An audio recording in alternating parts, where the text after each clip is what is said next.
a procura por formas de vida extraterrestre é um empreendimento cheio de desafios. Como poderíamos confirmar a existência de seres alienígenas? Uma hipótese evidente seria se eles fizessem uma visita em grande escala ao nosso planeta. Imagine, por exemplo, se, a exemplo do que acontece no filme Independence Day, suas espaçonaves ficassem suspensas sobre as principais metrópoles do globo. Ou, quem sabe, se representantes deles se reunissem conosco, cumprimentando nossos líderes globais em frente às câmeras de televisão, transmitindo esse momento histórico ao vivo. Alternativamente, talvez se eles iniciassem um intercâmbio comercial com a Terra, introduzindo suas tecnologias e recursos em nosso dia a dia. No entanto, para nossa sorte ou azar, não existem muitos indícios de que tais eventos já tenham se materializado. Contudo, apesar de serem os cenários mais desejáveis, visitas alienígenas não são a única forma pela qual esses seres poderiam demonstrar sua presença. É muito mais provável que o fariam através de emissão de sinais detectáveis. Já analisamos várias razões que poderiam explicar por que seres extraterrestres talvez ainda não tenham se comunicado conosco. Porém, em contrapartida, quais seriam os indícios mais convincentes de que eles já o fizeram? Quais seriam os sinais mais promissores até o momento, indicativos de uma comunicação proveniente de uma civilização alienígena? Hoje, ao invés de debatermos sobre o porquê de não termos notícias dos alienígenas, vamos explorar os lugares onde talvez já tenhamos encontrado tais evidências. Claro, quando se fala em sinais extraterrestres, há uma certa incerteza sobre o que exatamente estamos procurando. Afinal, os alienígenas são, literalmente, seres de outro mundo.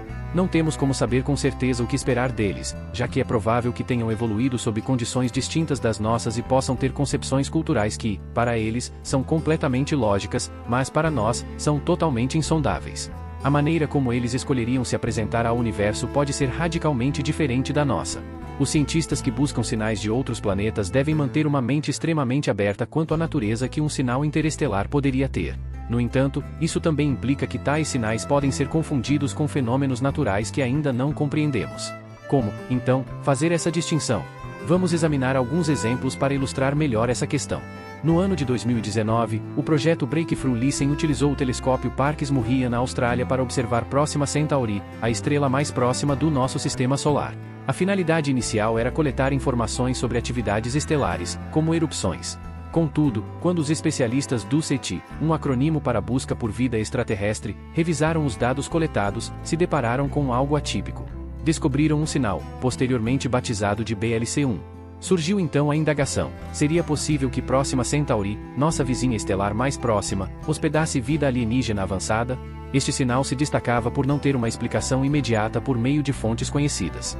Sua duração era de várias horas, ultrapassando o período que um satélite terrestre leva para transitar sobre uma área.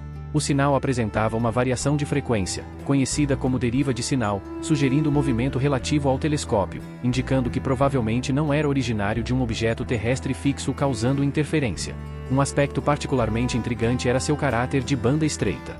Na natureza, as ondas de rádio geralmente apresentam variações em sua amplitude, mas esse sinal era notavelmente restrito em frequência. A menos que exista alguma fonte natural desconhecida, a única coisa capaz de gerar um sinal tão específico seria a tecnologia, seja ela humana ou extraterrestre. Diante da ausência de uma explicação plausível entre as fontes terrestres, os cientistas começaram a considerar a possibilidade: poderia esse ser o sinal de vida extraterrestre que tanto buscavam?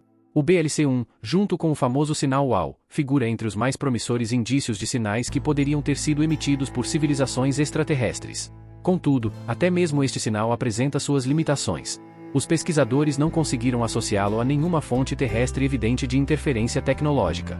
Porém, uma análise mais detalhada dos dados revelou que ele compartilhava características com outras assinaturas de ondas de rádio detectadas em diferentes dias da pesquisa, com a peculiaridade de que estes outros sinais apareciam independentemente da direção para a qual o telescópio estava orientado. Além disso, tentativas subsequentes de captar novamente o BLC-1, o sinal oriundo de Próxima Centauri, foram infrutíferas.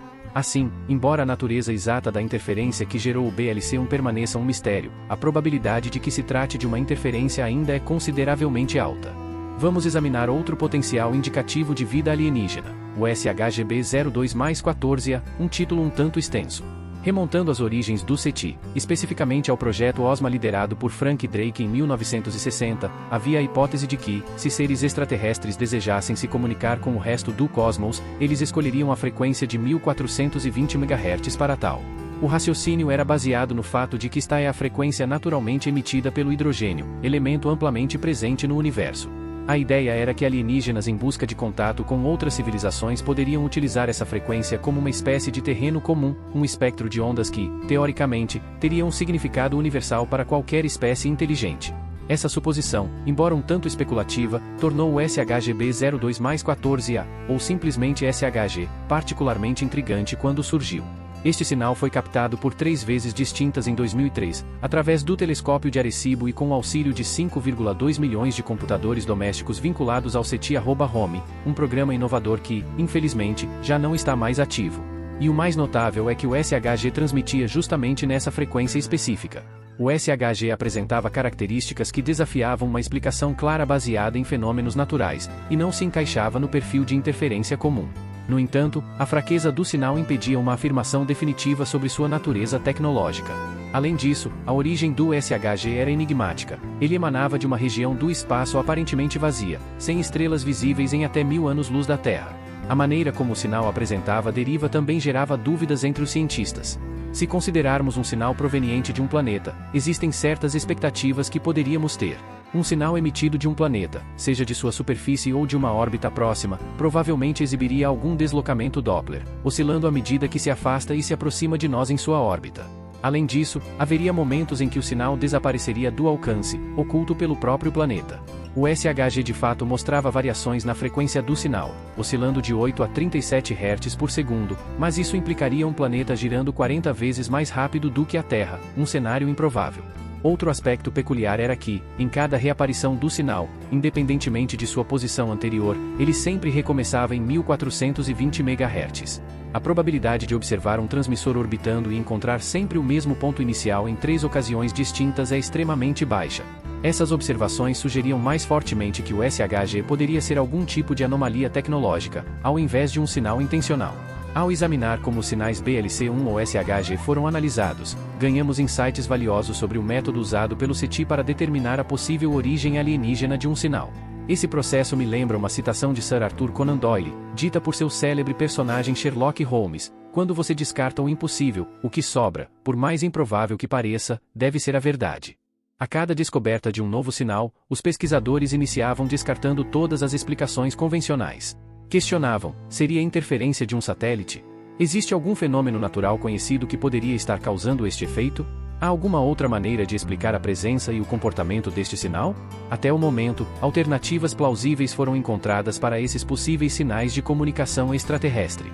Mesmo quando a interferência humana é totalmente descartada, permanece a possibilidade de que esses enigmas sejam fenômenos naturais ainda não identificados. E é essa a discussão vigente sobre o mais recente candidato a sinais alienígenas que desejo apresentar hoje, as chamadas rajadas rápidas de rádio.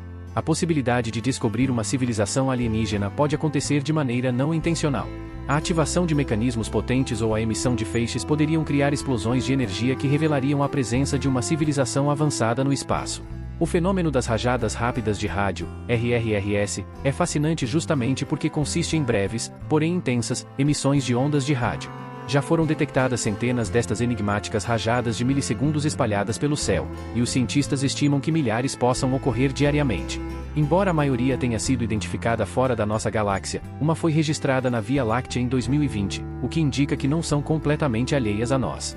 Aparentemente, elas emanam de campos magnéticos extremamente fortes. Até o presente momento, os cientistas ainda buscam compreender sua origem, com diversas teorias sendo consideradas, como a possibilidade de serem emitidas por estrelas de nêutrons ou buracos negros, sem, no entanto, descartar a hipótese de tecnologia alienígena. O telescópio de rádio Shimi, localizado no Canadá, possui um design inovador que o torna excepcionalmente apto para captar estas rápidas emissões cósmicas. Diferentemente de outros telescópios que focam em um ponto específico, o Shimi utiliza múltiplos refletores parabólicos cilíndricos para monitorar simultaneamente uma ampla área do céu. Desde que começou a operar em 2018, o Shimi tem detectado RRRS recorrentes e até identificou uma associada a uma estrela magnetar.